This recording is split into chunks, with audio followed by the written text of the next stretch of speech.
போன வீடியோவில் நம்ம எந்த ரெசார்ட்க்கு வந்திருக்கோம், அப்புறம் அந்த ரெசார்ட்டோட tour, swimming pool, room tour எல்லாமே உங்களுக்கு போட்டிருந்தேன். நீங்கள் இன்னும் பார்க்கலன்னா மறக்காமல் செக் பண்ணி பாருங்கள். இங்கே இருந்த ஃபுட் வெரைட்டிஸும் நான் அதில் காட்டியிருந்தேன்.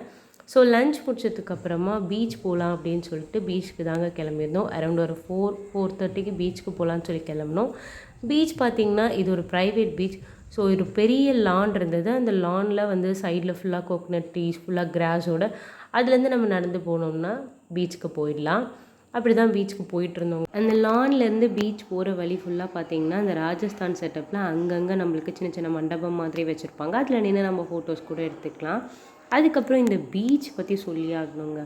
இவ்வளோ க்ளீனான ஒரு பீச் நான் இது வரைக்கும் பார்த்ததே இல்லை. அவ்வளோ நல்லா இருந்தது. செம்ம நீட்டாக மெயின்டைன் பண்ணிகிட்டு இருக்காங்க. ஒரு சின்ன பேப்பர் கூட நான் அங்கே பார்க்கல. அந்தளவுக்கு அவங்க மெயின்டைன் பண்ணிட்டுருக்காங்க. Private beach. ஸோ அதனால் எப்படி இருக்கும்னு தெரியல. நல்லாயிருக்கும்னு தெரியும், பட் இந்தளவுக்கு நீட்டாக இருக்கும்னு நான் எக்ஸ்பெக்ட் பண்ணல. ரொம்ப நல்லா இருந்தது. அதுக்கப்புறம் இங்கேயும் ரெஸ்டாரண்ட் வச்சுருக்காங்க. வேணும்னா நம்ம ஆர்டர் பண்ணி கூட சாப்பிட்டுக்கலாம். ஆனால் அதுக்கு நம்ம பே பண்ணுற மாதிரி இருக்கும்.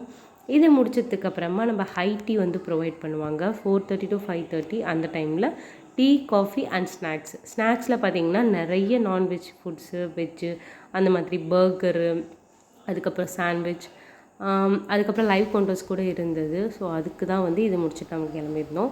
ஆனால் ஓவராலாக பார்த்தா ஒரு நல்ல எக்ஸ்பீரியன்ஸ்னே சொல்லலாம். பீச்சில் வந்து அந்த காற்று, அந்த சவுண்டு, அதெல்லாம் வந்து நம்மளுக்கு எக்ஸ்பீரியன்ஸ் பண்ணுறதே ஒரு தனியாக ஒரு ஃபீல் இருக்கும். அது நம்ம என்னைக்காவது கிடைக்கும் போது நம்மளுக்கு இன்னும் சந்தோஷமாகவே இருக்கும். ஸோ என் பையனும் ரொம்ப என்ஜாய் பண்ணி விளாண்டுட்டு இருந்தான். இது முடிச்சுட்டு நாங்கள் ஹை டீ போனோம். ஹை டீயில் கொஞ்சம் ஸ்நாக்ஸ் சாப்பிட்டு காஃபி டீலாம் குடிச்சிட்டு அடுத்து என்ன பண்ணுன்றதை நெக்ஸ்ட் வீடியோவில் கண்டிப்பாக சொல்கிறேன். சப்ஸ்கிரைப் பண்ணிக்கோங்க.